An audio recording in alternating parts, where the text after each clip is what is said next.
ಆ ಬಳಿಕ ಜೇನು ನೊಣ ನೋಡಿರಿಲ್ಲ, ಜೇನು ತಿಂದಿರಿಲ್ಲ, ಸಿಹಿ. ಬಿಡಿಸ್ಬೇಕಾದ್ರಪ್ಪ ಅಂದ್ರೆ ಎಷ್ಟು ಕಷ್ಟ, ಹೊಗೆ ಎಬಿಸಿ ಬಿಡಿಸ್ಕೊಂಡು ಬರ್ತಾನೆ ಮನುಷ್ಯ. ಅಂತ ಜೇನು ನೊಣದಂಥ ನೊಣಕ್ಕೆ ತಲೆ ಮ್ಯಾಲ ಮಸ್ತಕದ ಮ್ಯಾಲ ಒಂದು ಕೊಂಡಿರ್ತದೆ. ಒಮ್ಮೆರ ಕಡಿಸ್ಕೊಂಡ್ರಿ ಏನಿಲ್ಲ, ಕಡಿಸ್ಕೊಂಡು ನೋಡ್ರಿ. ಇಟ್ಟೊತ್ನ್ಯಾಗ ಕಡಿಸ್ಕೋರಿ, ಮುಂಜಾನೆ ಎದ್ದು ಹನುಮಂತ ದೇವರಾಗಿರ್ತೀರಿ. ತುಟಿಗೆ ಏನಾರ ಕಡ್ದಿತ್ತಂದ್ರೆ ಅಂದ ನೀವು ಹನುಮಂತ ದೇವ್ರು ಒಂದು ದಿವಸದ ಪೂರ್ತಿಯಕ್ಕೆ. ಅದಕ್ಕೆ ಯಾಕೆ ಹಂಗೆ ಆಗ್ತದಂತ ಕೇಳಿದ್ರೆ, ಮಸ್ತಕದ ಮೇಲೆ ಕೊಂಡಿರ್ತದೆ, ಆ ಕೊಂಡಿ ಒಳಗೆ ವಿಷ ಇರ್ತದೆ. ಇನ್ನೊಂದು ಹೇಳ್ತಾರೆ, ಏನು ವೃಶ್ಚಿಕ. ಅದಕ್ಕೆ ಅವ್ರು ಅಂತಾರೆ ಬಸವಣ್ಣವರು, ಆವ ಹಾವಾದಡೇನು ವಿಷ ಒಂದೇ, ಅಂಥವರ ಸಂಘ ಬೇಡವಯ್ಯ. ಅಂದ್ರೆ ದುರ್ಜನ ಅಂದ್ರೆ ಹಾವಿನೊಳಗೆ ಎಷ್ಟು ವಿಷ ಇರ್ತದಲ್ಲ, ಹಾಗೆ ವಿಷಭರಿತವಾಗಿರ್ತಾನೆ ಯಾರು? ದುರ್ಜನ. ಅವ ತಾನೊಬ್ಬ ಕೆಡೋದಿಲ್ಲ, ಅವನ ಸಹವಾಸಕ್ಕೆ ಎಷ್ಟು ಜನ ಬರ್ತಾರೆ ಎಲ್ಲರನ್ನೂ ಕೆಡಿಸ್ತಾನೆ. ಊರಾಗ ಕೋಟ್ಯಾಧೀಶ ಇರ್ಬೋದು, ಲಕ್ಷಾಧೀಶ ಇರ್ಬೋದು, ದೊಡ್ಡ ಮನೆತನದೊಳಗನ ಹುಟ್ಟಿರಬಹುದು, ಸಿರಿವಂತರ ಮಗನ ಆಗಿರಬಹುದು. ಆದ್ರೆ ಅವನೊಳಗೆ ಒಂದಿಷ್ಟು ಹಾವಿಗೆ ಸಮಾನವಾಗಿರತಕ್ಕಂಥ ವಿಷಭರಿತ ಅವಗುಣಗಳು ಇದ್ದವು. ದುರ್ಜನ ಇದ್ದ ಅಂದ್ರೆ ಅವನ ಸಂಘ ಎಂದೂ ಮಾಡಾಕ ಹೋಗಬೇಡ. ಅವ ಎಷ್ಟರ ದೊಡ್ಡವಿರುವಲ್ಯಾಕ, ಎಷ್ಟರ ಸಂಪತ್ತು ಗಳಿಸಿರುವಲ್ಯಾಕ ಅಂಥವರ ಸಂಘ ಮಾಡಬೇಡ. ಯಾಕೆ?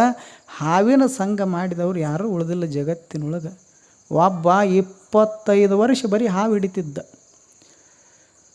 ನಾನನ್ನುವಂಥ ಭಯಂಕರವಾಗಿರತಕ್ಕಂಥ ಘಟಸರ್ಪಗಳನ್ನು ಹಿಡಿತಿದ್ದ. ಅದರೊಳಗೆ ನಿಪುಣಿದ್ದ. ಗಾರುಡಿಗಿನಕ್ಕಿಂತಲೂ ಗಾರುಡಿಗಾಗಿದ್ದ. ಕೊನೆಗೆ ಒಂದು ದಿವಸ ಅದೇ ನಾಗರ ಹಾವಿನಿಂದ ಕಚ್ಚಿಸಿಕೊಂಡು ಪ್ರಾಣ ಬಿಟ್ಟ. ಹೇಳು ಉದ್ದೇಶ, ಸಾವು ತಪ್ಪಿದ್ದಲ್ಲ. ಹಾವಿನ ಜೊತೆಗೆ ಸರಸ ಆಡಿದವರು ಒಬ್ಬರ ಉಳ್ದಾರ ಏನು ಜಗತ್ತಿನೊಳಗೆ? ಯಾರೂ ಉಳಿದಿಲ್ಲ.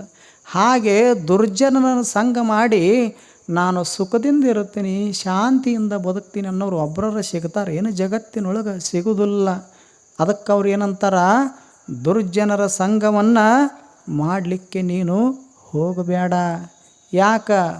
ಹಾವಿನೊಳಗೆ ವಿಷ ಹೇಗಿರ್ತದೆ, ಅವ್ರ ಬಳಿ ಅಷ್ಟು ಕೆಟ್ಟ ಗುಣಗಳು, ಕೆಟ್ಟ ಆಚಾರಗಳು, ಕೆಟ್ಟ ಭಾವ ತುಂಬಿರುತ್ತದೆ. ಆದ್ದರಿಂದ ಅಂಥವರ ಸಂಘ ಮಾಡಬೇಡ ಅಂತ ಬಸವಣ್ಣವರು ಹೇಳ್ತಾರೆ.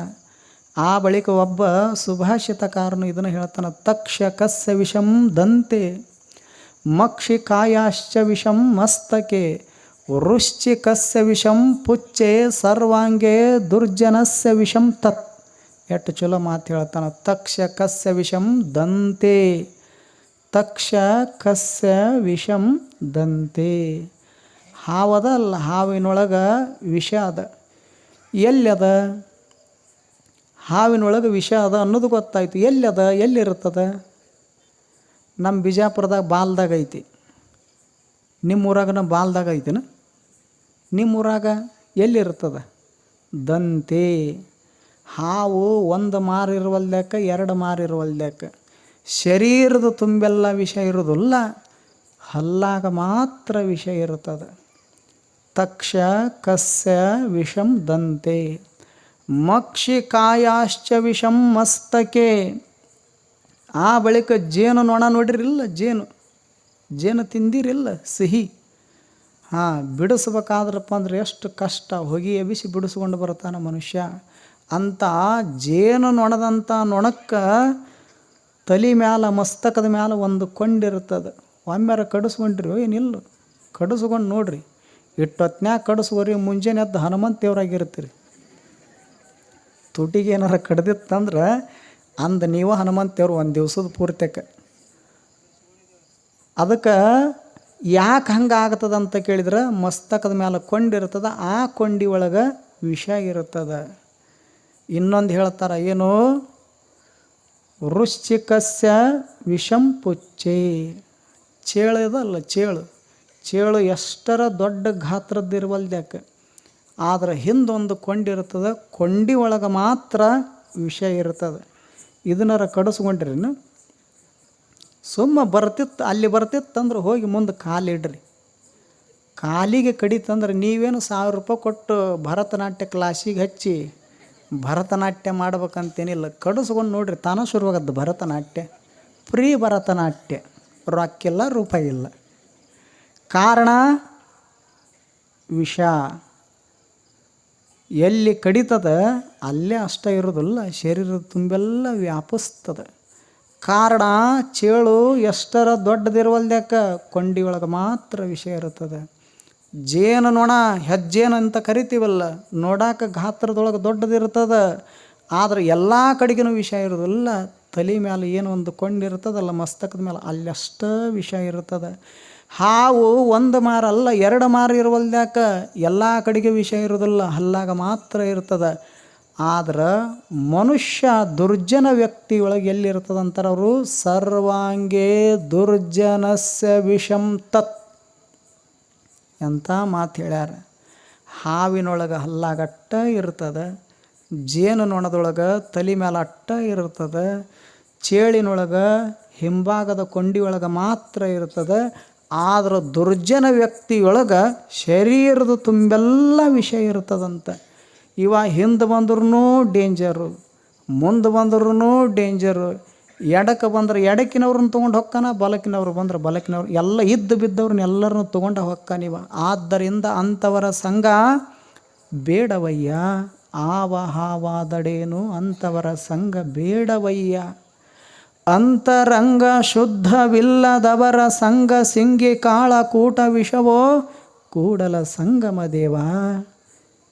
ಅಂತರಂಗ ಯಾರ್ದು ಪವಿತ್ರ ಇರ್ತದೆ, ಪರಿಶುದ್ಧ ಇರ್ತದೆ, ಇನ್ನೊಬ್ಬರಿಗೆ ಕೆಟ್ಟದ್ದನ್ನು ಬಯಸಲಾರ್ದಂಗೆ, ಕೆಟ್ಟದ್ದನ್ನು ಮಾಡಲಾರ್ದಂಗೆ, ನಮ್ಮಷ್ಟಕ್ಕೆ ನಾವು ನಿಸ್ವಾರ್ಥಿಗಳಾಗಿ ಸ್ವಾರ್ಥವನ್ನು ಮರೆತು ಯಾರು ಒಂದಿಷ್ಟು ಸತ್ಯದ ಪಥದೊಳಗೆ ಧರ್ಮದ ಮಾರ್ಗದೊಳಗೆ ಯಾರು ಒಂದಿಷ್ಟು ಕಣ್ಣು ಮನ ಮೈ ಎಲ್ಲ ಅವಯವಗಳನ್ನು ಪಾವಿತ್ರ್ಯತೆಗೊಳಿಸಿಕೊಂಡು ಹೃದಯ ಶುದ್ಧಿಯಾಗಿ ಯಾರು ಬದುಕ್ತಿರ್ತಾರ ಅವರಿಗೆ ಶರಣರು ಸಂತರು ಅಂತ ಕರೀತಾರ. ಅಂಥವರಿಗೆ ಕೂಡಲ ಸಂಗಮ ದೇವ ಒಲಿತಾನ ಹೊರತು ದುರ್ಜನರಿಗೆ ಒಲಿಯುವುದಿಲ್ಲ. ಅದಕ್ಕೆ ನೀನು ಅಂತರಂಗ ಯಾರ್ದು ಸ್ವಚ್ಛ ಇರ್ತದ ಅಂಥವ್ರ ಸಂಘ ಮಾಡಾಕ ಪ್ರಯತ್ನ ಮಾಡು. ಆವಾಗ ನೀನಾರನ್ನುವಂಥ ಪರಮ ಸತ್ಯ ನಿನ್ನ ಅನುಭವಕ್ಕೆ ಬರ್ತದೆ ಹೊರತು ಎಲ್ಲರೂ ನೋಡಾಕ ಮನುಷ್ಯರಂತ ತಿಳ್ಕೊಂಡು ಎಲ್ಲರ ಸಂಘ ಮಾಡಾಕ ಬರೋದಿಲ್ಲ. ಆದ್ದರಿಂದ ಮನುಷ್ಯನೇ ದುರ್ಜನರ ಸಂಘ ಮಾಡಾಕ ಹೋಗಬೇಡ. ಈಗ ಸತ್ಯ ಹೇಳುತ್ತಿದ್ರು ಅಂದ್ರೆ ಸತ್ಯ ಹೇಳೋರು ಸಹವಾಸ ಮಾಡಬೇಕು. ಮತ್ತು ಮುಂಜಾನಿಂದ ಸಂಜೆ ತನಕ ಸುಳ್ಳು ಹೇಳುತ್ತಿದ್ರು ಅಂದ್ರೆ ಸುಳ್ಳು ಹೇಳೋರು ಸಂಘ ಮಾಡಂತಾರೆ. ಏನು ಹಿರಿಯರು ಮನೆಯೊಳಗೆ ಯಾರೂ ಮಾಡಬಾರ್ದಂತಾರೆ, ಎಲ್ಲರೂ ಯಾರೂ ಮಾಡಂತ ಅನ್ನೋದಿಲ್ಲ. ಮತ್ತು ಹೆಸರರ ಇಟ್ಟು ಚಲೋ ಇಟ್ಕೊಂಡಿರ್ತೀವಲ್ಲ ನಾವು, ಹೆಸರು ಸತ್ಯಕ್ಕ. ಹೆಸರು ಏನಕ್ಕ? ಮುಂಜಾನೆ ಎದ್ದಳಂದ್ರೆ ಸಂಜೆ ತನಕ ಸುಳ್ಳಕ್ಕ. ಹೆಸರರ ಸತ್ಯಕ್ಕ ಒಮ್ಮೆರ ಕರೆ ಹೇಳಬೇಕಲ್ಲ, ದಿವ್ಸಕ್ಕೊಮ್ಮೆ. ಅಥವಾ ಡಾಕ್ಟ್ರ್ ಹೇಳ್ತಾರೋಡು, ಒಂದು ಮುಂಜಾನೆ ತಗೋ, ಒಂದು ಮಧ್ಯಾಹ್ನ ತಗೋ, ಒಂದು ರಾತ್ರಿಗೆ ತೊಗೊಂಡು ಮಲಗ ಅಂತಾರಲ್ಲ ತಣ್ಣಗೆ. ಹಂಗೆ ಮುಂಜಾನೆ ಒಂದರ ಮಧ್ಯಾಹ್ನ ಒಂದರ ಮಲಗುವಾಗ ಒಂದರ ಕರೆ ಹೇಳಿದ್ರೆ ಸತ್ಯಕ್ಕ. ಏನು ಎದ್ದಾಳ ಮುಂಜಾನೆ ಮಲಗುತನೂ ಬರೀ ಸುಳ್ಳ. ಹೆಸರರ ಸತ್ಯಕ್ಕ, ಕ್ರಿಯಾ ನೋಡಿದ್ರೆ ಸುಳ್ಳಕ್ಕ. ಮತ್ತು ಇವರು ಭಾಳ ಮಜಾ ಇರ್ತವೆ. ಹೆಸರು ಶಾಂತಪ್ಪ, ಒಂದು ದಿವಸ ತಣ್ಣಗೆ ಕುಂತಾನ, ಎದ್ರು ಜಗಳ, ಕೂತರು ಜಗಳ. ಹೆಸರರ ಶಾಂತಪ್ಪ. ಹೆಸರಿಗೂ ಬದುಕಿಗೂ ಒಂದಿಷ್ಟು ಹೊಂದಾಣಿಕೆ ಇಲ್ಲ, ಎಲ್ಲವೂ ವ್ಯತ್ಯಾಸ. ಹೆಸರಿಗೆ ತಕ್ಕಂಗರ ಬದುಕಬೇಕಲ್ಲ. ಹೆಸರು ಬಸವರಾಜ, ಬಸಪ್ಪ ಅಂತ ಇಟ್ಕೊಂಡಿರ್ತಾರೆ, ಒಳಗೆ ವಿಷ ತುಂಬಿರ್ತದೆ. ಹೆಸರು ಬಸಪ್ಪ, ಒಳಗೆ ಅದಾರನ ಅಂಥವ್ರು ನಿಮ್ಮೂರಾಗ ಎಷ್ಟು ಚಂದ ಹೇಳ್ತೀರಿ. ಹೇಳೋ ಉದ್ದೇಶ ಏನಂತ ಕೇಳಿದ್ರೆ, ಬದುಕು ಹೆಸರಿಗೆ ತಕ್ಕಾಗನ ಒಂದಿಷ್ಟು ಬದುಕಬೇಕಲ್ಲ. ಅದಕ್ಕೆ ಅವ್ರು ಹೇಳ್ತಾರೆ, ಸತ್ಯವಂತರ ಸಂಘ ಮಾಡಿದಿ ಅಂದ್ರೆ ನೀನು ಸತ್ಯವಂತ ಆಗ್ತಿದ್ದಿ.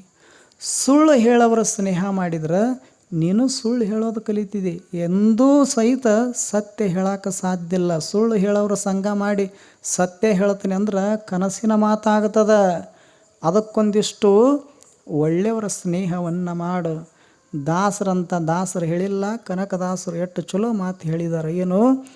ಸತ್ಯವಂತರ ಸಂಘವಿರಲು ತೀರ್ಥವೇತಕೋ, ನಿತ್ಯ ಜ್ಞಾನಿಯಾದ ಬಳಿಕ ಭಯವಿನ್ನೇತಕೋ. ಸತ್ಯವಂತರಿಗೆ ಇನ್ನೊಂದು ತೀರ್ಥದ ಅವಶ್ಯಕತೆ ಇಲ್ಲ. ನಿತ್ಯ ಜ್ಞಾನಿ ಮನುಷ್ಯನಿಗೆ ಯಾರ ಭಯವೂ ಇಲ್ಲ, ನಿರ್ಭಯನಾಗಿ ಬದುಕ್ತಿರ್ತಾನೆ. ಅದಕ್ಕೆ ಅವ್ರು ಹೇಳ್ತಾರೆ, ಸತ್ಯವಂತರ ಸಂಘ ನೀ ಮಾಡಿದಿ ಅಂದ್ರೆ ಯಾವ ತೀರ್ಥ ಕುಡಿದ್ರೆ ಪರಮಾನಂದ ಪರಮ ಸಂತೋಷ ಆಗ್ತದಂತ ನೀನು ತಿರುಪತಿ ತಿಮ್ಮಪ್ಪನ ತೀರ್ಥ ಶ್ರೇಷ್ಠ ಅಂತ ಕೆಲವರು ಅದನ್ನು ಕುಡಿದ್ರು.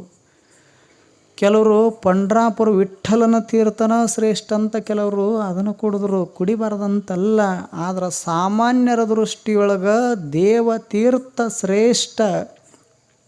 ಆದ್ರೆ ಜ್ಞಾನಿಗಳ ದೃಷ್ಟಿಯೊಳಗೆ, ದಾಸರ ದೃಷ್ಟಿಯೊಳಗೆ, ದಾರ್ಶನಿಕರ ದೃಷ್ಟಿಯೊಳಗೆ ನೀನು ಆ ದೇವನ ತೀರ್ಥವನ್ನು ಸವಿಯುವುದಕ್ಕಾಗಿ 100 ಕಿಲೋಮೀಟ್ರ್ ಅಷ್ಟು ಪ್ರಯಾಸಪಟ್ಟು ಆಯಾಸಪಟ್ಟು ಅಲ್ಲಿ ಹೋಗೋ ಬದಲ ಇಲ್ಲೇ ಸಾಲೋಟಿಗೆ ಒಳಗೆ ಒಬ್ಬ ಸತ್ಯವಂತ ಮನುಷ್ಯ ಇದ್ದಂದ್ರೆ ಅವನ ಸಂಘ ಮಾಡಿದೆ ಅಂದ್ರೆ ಸಾಕು, ಅದಕ್ಕಿಂತ ಮಿಗಿಲಾದ ಶ್ರೇಷ್ಠ ಸಿಗ್ತದೆ. ಅದು ನಿನಗೆ ಪರಮಾನಂದ ಪರಮ ಸಂತೋಷವನ್ನು ತಂದು ಕೊಡುತ್ತದೆ. ಅದಕ್ಕೊಂದಿಷ್ಟು ಸತ್ಯವಂತರ ಸ್ನೇಹ ಮಾಡು, ಸುಳ್ಳು ಹೇಳೋರ ಸಂಘ ಮಾಡಬೇಡ.